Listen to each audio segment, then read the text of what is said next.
नमस्कार दोस्तों। आज हम देखने वाले हैं डाटा फॉर्मेटिंग ऑप्शंस का यूज कैसे किया जाता है। तो चलो ओके, हम अपने एमएस एक्सेल में आ जाते हैं और जहाँ पे मेरी एमएस एक्सेल की फाइल है वहाँ पे मैं पहुँच जाता हूँ। ये मेरा ये मैंने पहले से डाटा बना के रखा हुआ है, तो मेरे पास में डाटा ऑलरेडी है और आपके पास में भी होगा। और आपको ये दिख रहा है कितना बहुत सारा डाटा है। यहाँ पर ये फॉर्मेटिंग है, इसको एक बार मैं क्लियर कर देता हूँ। ये मैंने कैसे की है फॉर्मेटिंग वो आपको बता देता हूँ। ठीक है, देखो, अब मान लीजिए मुझे ऊपर की साइड में जो मेरे कॉलम दिख रहे हैं उनको मर्ज करना है, तो मैं इसके लिए मर्ज एंड सेंटर का यूज कर सकता हूँ। कैसे करना है चलो देखते हैं। इसको सबसे पहले जहां तक मेरा डाटा है वहां तक सिलेक्ट कर लीजिए। ठीक है, यहाँ तक है। और अब आ जाते हैं हम मर्ज एंड सेंटर। देखो, मर्ज एंड सेंटर हो चुका है मेरा डाटा। अब जैसे ही मर्ज एंड सेंटर हो चुका है, अब मुझे इसको करना है जैसे बोल्ड बोल्ड की शॉर्टकट की कंट्रोल प्लस बी, इटैलिक की कंट्रोल प्लस आई, अंडरलाइन की कंट्रोल प्लस यू, ये याद होनी चाहिए। अंडरलाइन करना है इस तरीके से, इटैलिक करना है। और अब हम देखते हैं जैसे कि ये मेरा पूरा डाटा है, इसके ऊपर मैं बॉर्डर लगाना चाहता हूँ, तो कैसे लगा सकता हूँ। देखो, बॉर्डर से हमें ये पता चल जाता है कि जैसे जो नंबर दिए गए हैं वो किस लाइन में, मतलब किस बेस पे है, वो प्रॉपर तरीके से हमें क्लियर हो जाता है। चलो, जैसे ही मैंने बॉर्डर लगाया, देखो अब आपको सभी प्रोसेस वाई वाई सारी चीजें दिख रही होंगी। ये हमारा हो जाता है। अब इसके बाद में जैसे मान लीजिए मुझे ये मैंने मर्ज एंड सेंटर कर दिया, इसका साइज मुझे थोड़ा इंक्रीज करना है, तो मैं क्या करूंगा, अपने जहां पर मेरा रो है वहां पर आ जाऊंगा, यहाँ से नीचे की साइड में हो गया। ऐसे ही इसे मुझे ऊपर करना है तो ऊपर कर सकता हूँ। इस तरीके से मैं इसका यूज कर सकता हूँ। ठीक है, ये आपको सेंटर में दिख रहा होगा। अब ये मेरा हो चुका है। अब जैसे मान लीजिए हम आ जाते हैं यहाँ पे, इसको सिलेक्ट कर लेते हैं एक बार।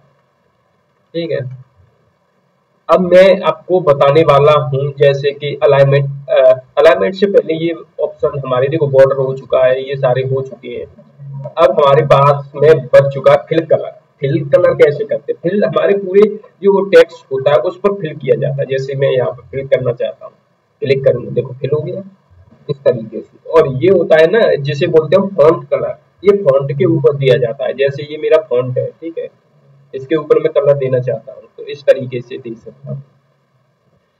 ओके, ये हमारा हो चुका है। अब आ जाते हैं अगले ऑप्शन, जैसे इंक्रीजमेंट डिक्रीजमेंट करना हो, यहाँ से कर सकता हूँ मैं। ठीक है, हो रहा है ना, तो इस तरीके से अब मैं आ जाता हूँ अपने अलाइनमेंट ऑप्शन पर। ठीक है, एक बार इसे डाटा को क्लिक कर लेता हूँ और जैसे मुझे ये मेरा डाटा है, ये मुझे सेंटर में चाहिए। देखो सेंटर में तो अभी है, अभी सेंटर में हो गया। ठीक है, लेफ्ट में चाहिए, लेफ्ट अलाइनमेंट हो गया। राइट में चाहिए, राइट में आ गया। ठीक है, इस तरीके से हम इनका यूज कर सकते हैं।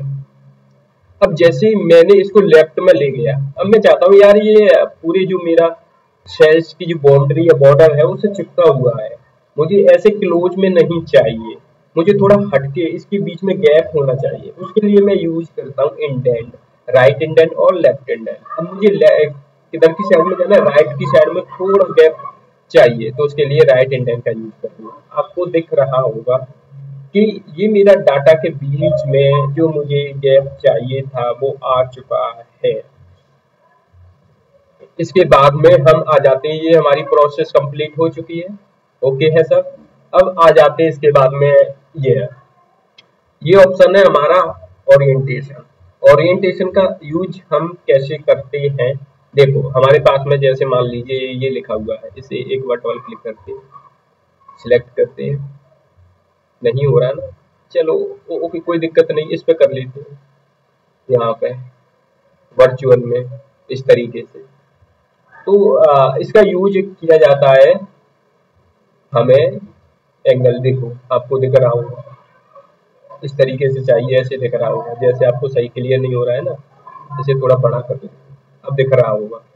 स्टूडेंट डिटेल्स, उसके बाद में हमें इसे इस तरीके से चाहिए और ऐसे चाहिए। ठीक है, इस तरीके से चाहिए, तो हम इसके फॉर्मेट को अलग अलग तरीके से ऐसे चाहिए चेंज कर सकते हैं। जो हमारा पहला वाला था उसी तरीके से रखते हैं। ठीक है, तो ये हो जाता है। देखो अब इसे मुझे मर्ज करना था, मध्य में बीच में लेके आना था, तो इससे आप कर सकते हैं। ठीक है, और ग्रेपिंग का यूज हो चुका है, मर्ज एंड सेंटर हो चुका है। ठीक है, अब आ जाते हैं जैसे इन साइंस का यूज कैसे कर सकते हैं। देखो इनका यूज करने के लिए आपके पास में देखो डॉलर, जैसे हमें किसी के आगे डॉलर लगाना है, जैसे यहाँ पे मान लीजिए मुझे डॉलर लगाना है, डॉलर साइन लग चुका है ना। उसी तरीके से हमें अगर कोई परसेंटेज यूज करना है, कॉमा लगाना है, ठीक है, और जो भी जीरो दिए गए वो हटाने या लगाने हैं, उनके लिए यूज कर सकते हैं। जैसे ये आपको परसेंटेज में दिख रही होंगी, ठीक है, इनको जैसे मैं हटा देता हूँ एक बार के लिए। इन पर जो फॉर्मेटिंग की गई है उसे मैं क्लियर कर देता हूँ। यहाँ पे मैं परसेंटेज लगाना चाहता हूँ तो क्लिक करूंगा, देखो परसेंटेज में आ गई है। तो इसी तरीके से हम यूज कर सकते हैं नंबर ग्रुप वाले सब मेन्यू का। उसके बाद में हमने कंडीशन फॉर्मेटिंग का यूज करना सीख ही चुके हैं पहले ही ऑलरेडी। अब बात करते हैं फॉर्मेट एज टेबल, इसका यूज कैसे करेंगे हम लोग। सबसे पहले मैं अपनी टेबल्स को सिलेक्ट कर लेता हूँ एक बार। ठीक है, उसके बाद में आ जाता हूँ टेबल सेज फॉर्मेटिंग। देखो आपको ये अलग अलग कलर के फॉर्मेट दिख रहे हैं, जैसे मैं इस पर क्लिक करता हूँ, ओके करता हूँ, अब आपको दिख रहा होगा मेरे फॉर्मेट का कलर अलग कितना ब्यूटीफुल दिख रहा है ना। इस तरीके से कर सकते हैं। अब आ जाती है सेल्स स्टाइल में। सेल्स स्टाइल वही है, देखो अलग अलग तरह के कलर चेंज कर सकते हैं, इस तरह के, ऐसे ऐसे ऐसे। ठीक है, इस तरीके से हम, और इंसर्ट, जैसे मुझे कोई सेल इंसर्ट करना है, ठीक है, तो सेल इंसर्ट कर सकता हूँ। इंसर्ट शीट कॉलम इंसर्ट करनी है तो कॉलम इंसर्ट कर सकता हूँ। कैसे करना है आइए देखते हैं। जैसे मान लीजिए यहाँ पे मुझे कोई इंसर्ट सेल्स करना है, अब ऑप्शन आ रहा है डाउन में।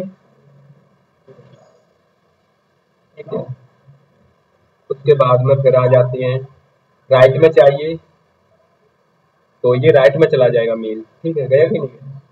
इसी तरीके से हम आ जाते हैं फिर अपने राइट में हो चुका रो इंटू कॉलम, कॉलम कर सकते हैं ऐसे। ठीक है, देखो हो चुका।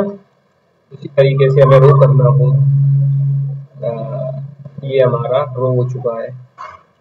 तो इस तरीके से इंसर्ट है। डिलीट का ऑप्शन कैसे यूज कर सकते हैं, जैसे अभी थोड़ी देर पहले मैंने बताया था आपको, डिलीट का ऑप्शन कैसे यूज कर सकते हैं। जैसे मुझे यहाँ पे मेल लिखा हुआ है, इसे डिलीट करना है तो डिलीट सेल्स, अगर पूरे सेल्स को डिलीट करना हो तो डिलीट, जैसे मैं क्लिक करूंगा shift cells left, shift cells up, row या कॉलम, क्या डिलीट करना है मुझे, लेफ्ट वाला। देखो जहाँ पे मेरा मेल लिखा हुआ था वो डिलीट हो चुका है, उसकी जगह मेरा दूसरा नंबर शिफ्ट हो चुका है यहाँ से। ठीक है, उसी तरीके से हम कर सकते हैं। इनका ऑप्शन, इन ऑप्शंस का यूज करके आप देखिएगा, इसी तरीके से हम डिलीट कर सकते हैं रो एंड कॉलम को। उसके बाद में फॉर्मेट, वही फॉर्मेट है जिसमें हम हाइड अनहाइड कर सकते हैं, रिनेम कर सकते हैं, ये सारी चीजें। क्लियर मैं बता चुका हूँ, जिसमें ऑल क्लियर मतलब पूरा डाटा क्लियर हो जाएगा। जैसे करके देखते हैं, अभी मेरा कर्सर उसी पर था, सबको सिलेक्ट करके ऑल क्लियर हो गया। उसी तरीके से मुझे फॉर्मेट क्लियर करना है, फॉर्मेट क्लियर हो चुका है। उसी तरीके से मुझे क्लियर कंटेंट, जो इसके अंदर कंटेंट है वो क्लियर करना है, बाकी सारा डाटा मेरा रहना चाहिए, ये हो चुका है। उसी तरीके से हम इनका जैसे कोई कमेंट लिखा हुआ है वो क्लियर करना है, वो हो जाएगा। हाइपर लिंक है वो क्लियर हो जाएगी, अभी मेरे पास नहीं है तो इसीलिए। उसके बाद में शॉर्ट एंड फिल्टरिंग, इसका एक अलग टॉपिक है, इसका भी अलग टॉपिक है। तो मुझे उम्मीद है कि आपको ये समझ में आया होगा। Okay guys, thank you.